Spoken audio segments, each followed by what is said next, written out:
Go. Mr. Ted Simmons, Hall of Famer. What's going on?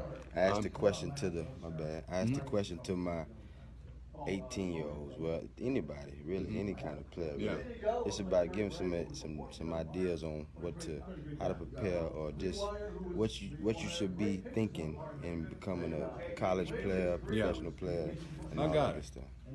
Well, you asked me to give you three ideas, three things specifically that I would make sure a young player trying to learn this game and become proficient at it and maximize their skills. Okay. The first thing I would tell them is, number one, you must learn fundamental cutoffs and relays, because defensively, it's the basic fundamental structure of the game of baseball that we all love and play.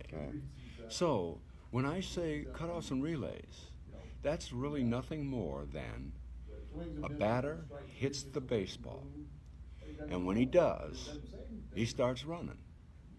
And defensively, everybody, after he's hit the ball, starts running too.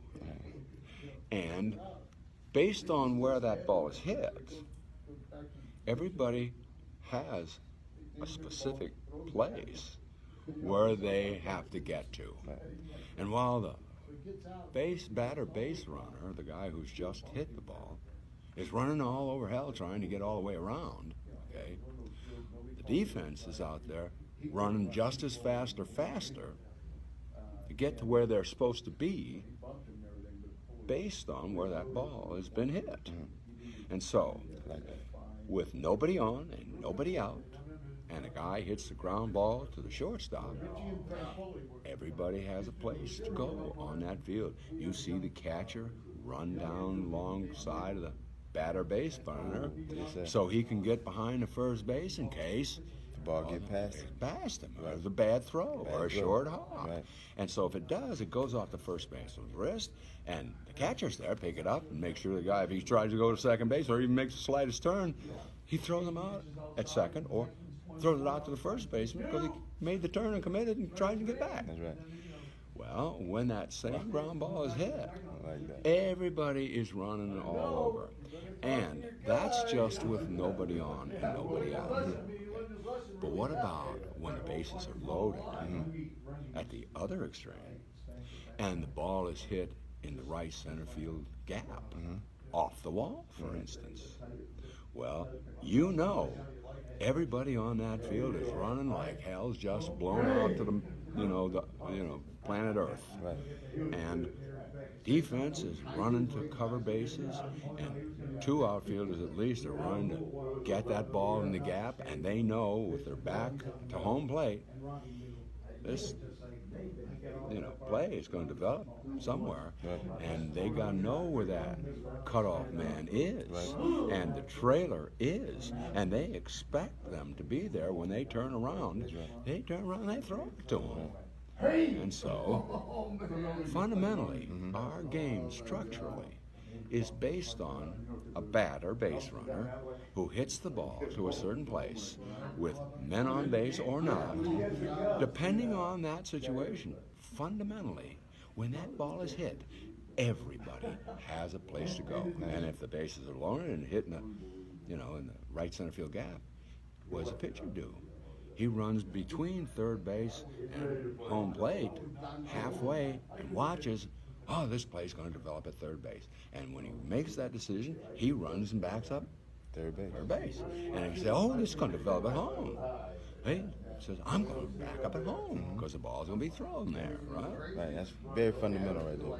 So, when I say, number one, cutoffs and railing, that is what you got to learn first. Why?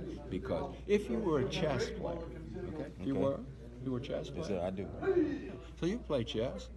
You gotta know before you sit down and play with anybody what the rook do. Can do. What can the queen do? What can the knight do? The bishop. And you learn fundamentally, structurally, how the game of chess is played. And our game is no different. Where does everybody go? Based on where the ball's hit, and is there anybody on? And point is, where does everybody go? And so not only do you learn fundamental cutoffs and relays, most people say, well, I play second base. All I have to do, okay, is learn where the second baseman goes on every situation, right? No, That's not enough. No, that's not. What's enough is, where does everybody go? That's right. So that if you're a second baseman and the manager decides to you, because you're kind of agile, and I got a really athletic shortstop, well, my shortstop might get hurt for a week, and because my second baseman is a really athletic player with a nice strong arm anyway, I could play him as the shortstop. and he'll know What to where the do. shortstop goes everywhere. You know, every game he plays there, just like at second base. Right. And I refer to this as fundamental interchangeability. I like that. And until you know our game structurally, fundamentally, what everybody does, Right. you don't have complete interchangeability. Right. Because you could be in a game playing and get 3 players hurt. And now you're down to just 11 players or maybe only 10 that are active everyday types, Right. non-pitchers.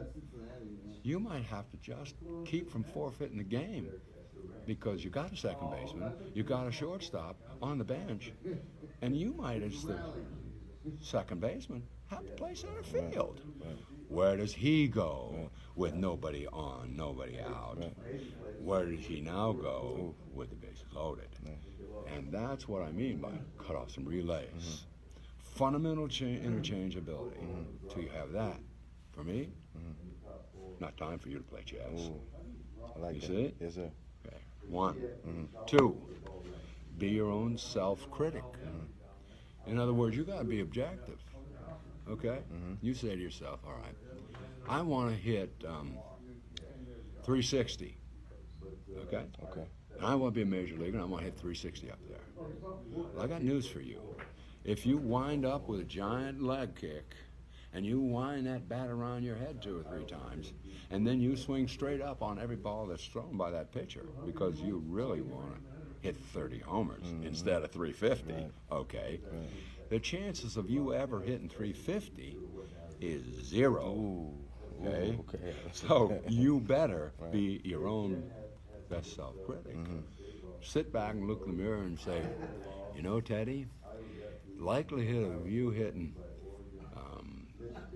40 homers playing in St. Louis in 1971, it was like playing in Grand Canyon. So if you hit the ball on the fly, unless you put it right down that straightaway left or right field, near the line, You ain't hitting no home run. you hit a fly ball out in the canyon, man, you're going to be out. Right.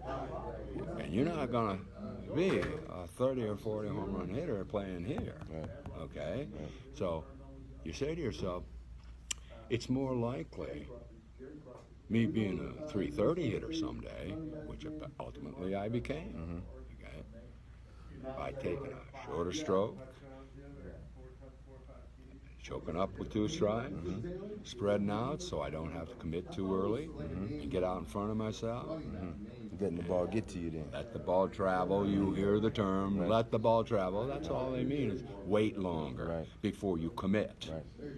And so you better be your own self-critic, That's right. okay? And be realistic about what you want to be. If you're not realistic, people are going to end up, know what they're going to end up doing? They're going to end up laughing at you. Right. Look at this fool trying to hit 40 homers. Right. He can't hit 2 joggers. He can't hit 2 deadly. Right. And trying, he can only hit 4 or 5 anyway. Right. What the hell? Somebody's got to talk to him. Right. Because he can't be his own self-critic. Oh, I like that. I like that a lot. Number 2, be your own best evaluator, critic. Okay. And 2, we all, hear all the time. Get better, you got to improve your weaknesses. You got to know what your weaknesses are. And that's part of being your own self-critic. But you work on your weaknesses so that you can minimize them. And over time, by working on them, you can maybe even turn some of them into a strength. Okay? Okay. you work on those. But always remember this, and this is a mistake a lot of people make, even big leaguers make. It says, never, ever stop practicing your strengths. That's a good one right there. Never stop practicing those, because they're, even wherever you're playing at, they're responsible for taking you to whatever level that is, or you wouldn't be there. Right. And So- and a lot of time, what I like about that too is the fact that you say practicing your strength. A lot of people don't work on their weaknesses though. And they don't work on that, they just do their strengths all the time. right. So I say, work on your weaknesses. That way you can improve and get better. Right. Minimize your weaknesses. Right. But some people work so goddamn hard on their weaknesses, trying to get better at them. But they forget about their strengths. Stop their strength and stop working on those, and now their strengths become worse than your weaknesses. Right. They become one of your weaknesses. And so, never, while practicing and focusing and self-criticizing your weaknesses and trying to improve them or eliminate them, never, ever stop practicing your strengths. Okay. And to be quite frank, practice your strengths even more, because you might even get better at your strengths. Never, ever let your weaknesses override your strengths. Because you need your strength to help you continue to Keep, right. at least maintain where you are. Right. If you lose those things are what got you where Right, you are. exactly. Now you let those fade, and Jesus, God Almighty, your weaknesses may take 3 or 4 years to get better. Right. Your weaknesses, if you stop practicing those, you can lose those in a month. Right. So that's what I mean. Never, ever stop practicing your strengths. I really You appreciate could that. lose their weaknesses. You could lose the strength to your weaknesses. And if somebody says to me, give me some insight as a young player, I tell them, this is what I told you. These 3 things make you better than everybody, because nobody anywhere, especially at young levels, come to that ball game with fundamental interchangeability. Right. Ooh. Where you play, Right. where you want me to. Right. Nobody comes with that ability. But what if, as a player, you did? Right. You think that manager? Say, you mean you can play right field? Oh yeah. You know where everybody goes to cut off some relays? Sure. And the manager might test you. Okay, bases loaded, ball's hitting the right field corner. Where do you go, and what do you do when you get it? And you tell him, boom, boom, boom, boom. And he looks, Jesus Christ. And he then says to you, you said you can play anywhere. Where do you want me? And he says to you, how about shortstop? Oh, yeah, I can do that. And you know where everybody goes, including the shortstop and the right fielder? And everybody else, where do y'all go on the ball? And you say, yeah, I do. Yeah, man. Wow. And if you think you think that manager's going to look at you after he's tested you just to be sure, you think he ain't going to want you? Right. He's going to want you probably first. The crazy thing that you're saying, when I think about a lot of the players that I've played with, especially on the professional level, Yeah. most of these guys were those, multi-sport, but athletes yes. to where they can Yeah, play multiple positions. yes, and I played all understood, 3 when right. I was young. And that was back in the day. If you were the best athlete, you played them all. Right. I played basketball. I played hockey. I was from Detroit. I played hockey, football, baseball. I just happened to love the baseball the most. Right. Okay? Right. And I was best at it because I could always hit. Right. You see? Well, people said, well, what's the best strength you ever had as a player? I said, simple. Simple. What is it? I say, wherever it came from. That's right. I said, however you have sorted this out or will sort out this in your lifetime, thinking about it, wherever the gifts come from and originate, and I'm one of those types that everybody's included, okay? Everybody's included. I'm not one of those exclusion types. And so when you're trying to figure all that out in your lifetime, I like that wherever it comes, okay, I got this ability to knock that ball. Amen. Okay, That's right. a lucky boy.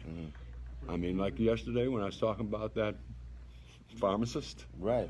I bet you could spell better than everybody. Right. I couldn't spell to save my life. Right. And I said, you're probably the smartest guy in the room your whole life. He said, Yeah. Right. Well, wherever they come from, Mm-hmm. he got that. And I got the ability to hit the fastball. Right. Okay? Yes, sir. And so all I'm saying, I got that. Mm-hmm. But they say, what's the most, important thing, that you had? And I said, wherever it comes from, the ability to switch hit is the single most advantageous thing a major league hitter or any hitter can have, because it neutralizes the platoon effect, which is nothing more than the breaking ball that starts at you and you bail on, and it goes over there for strike 3. That's right. Well, as a switch hitter, as the batter, you always have the platoon effect in your favor. Right. Right. Because you don't have to duck that breaking ball and come back to try and hit it. And hearing that from you being a catcher gives it even more. I've seen everything. Right, exactly. Either as a hitter and faced every kind of pitcher there is, or caught. Right. I've seen every kind of pitcher there is. Right. So I've seen it offensively and defensively. And I'm telling you, wherever they come from, the greatest gift I got, with pharmacist yesterday got the ability to spell everything, even backwards. Right. I got the switch hitting. Because that's a hard thing to learn. Yeah, man. And so, that's what's up, man. I really appreciate it. I appreciate that, man. Listen, fellas. You think I don't listen to the fucking people and think when somebody wants something, I can give it to them? Yes, sir. Why would I not? Fellas, this is some great, oh my goodness. The fact of the matter is he even wrote this stuff down for you guys, man. That's how so technical. none of you forget. Right, you know what I mean? That's how technical it is, and that's also how he's become the 2020-minute Hall of Fame. You got it, man. You got it. See y'all later. All right, you got it. Bet.